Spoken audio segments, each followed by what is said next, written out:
chuan nodi video akan lutang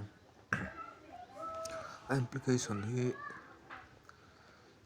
linga karonda chu comment anen karonda nga chu lo download to ne customer kan dang chuanin asente kan met lenga media ti mi media hi kan metang chuan hei achung ber video kan met lenga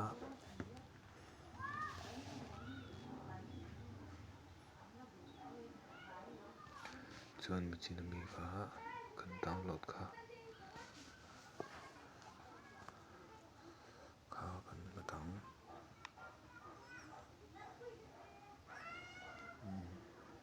kha mi chin kan download kha nia chuan kha ta kan metanga asset store an kan metang chuanin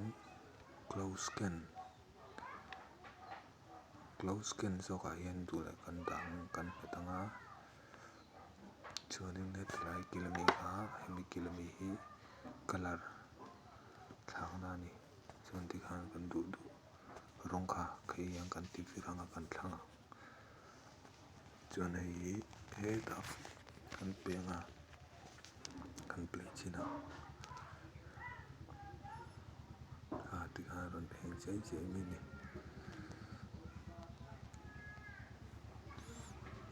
chuanin hei avar ata taila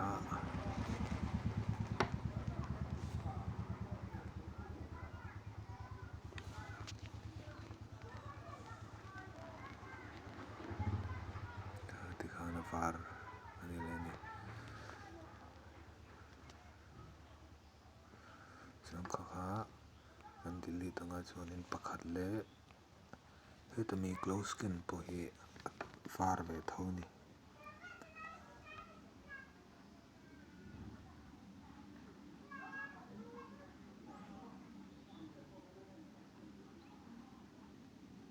tikhan close scan le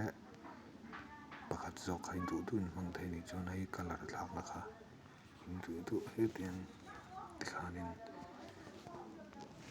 du ronga kan thlakang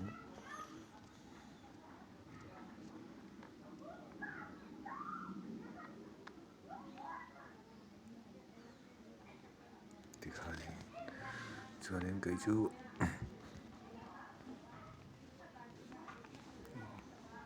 ta close scan zok hi kan hmanga chuanin color po kha lo ni se a eng dan hi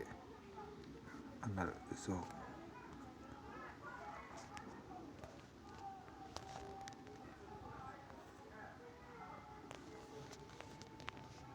close scan hi anal ka ti zok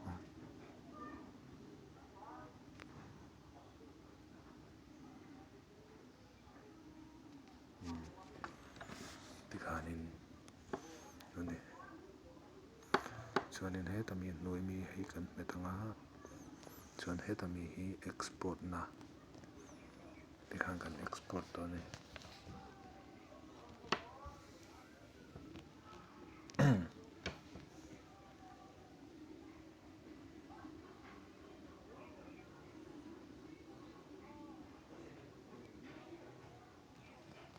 chuan export zuwa okay kan metang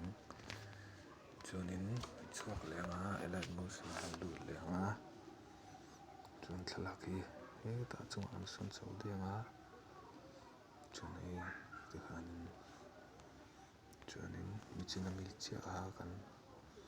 hei kan danga tikhan chuanin kha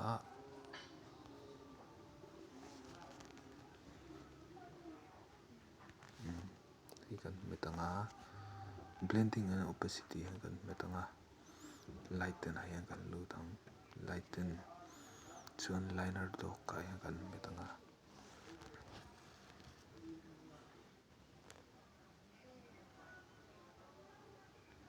tikhan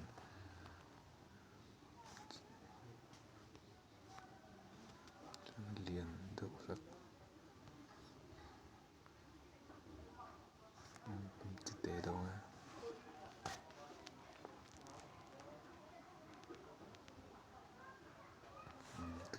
chuanin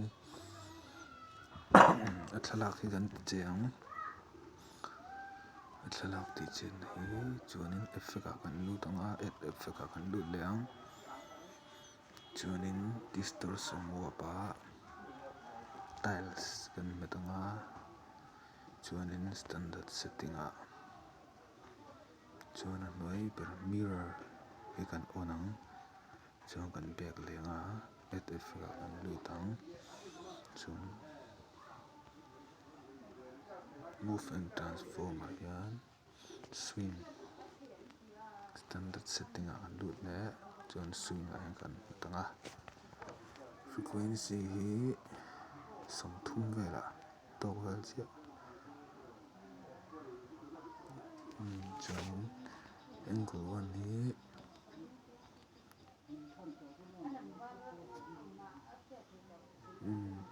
3.0 chuanin angle 2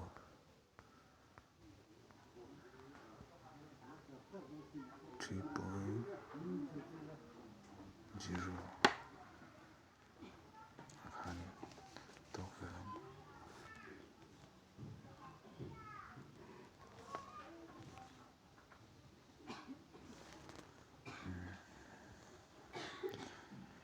chuanin kha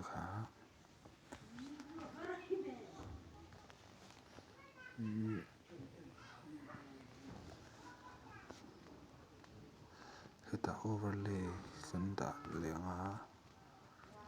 overlay kha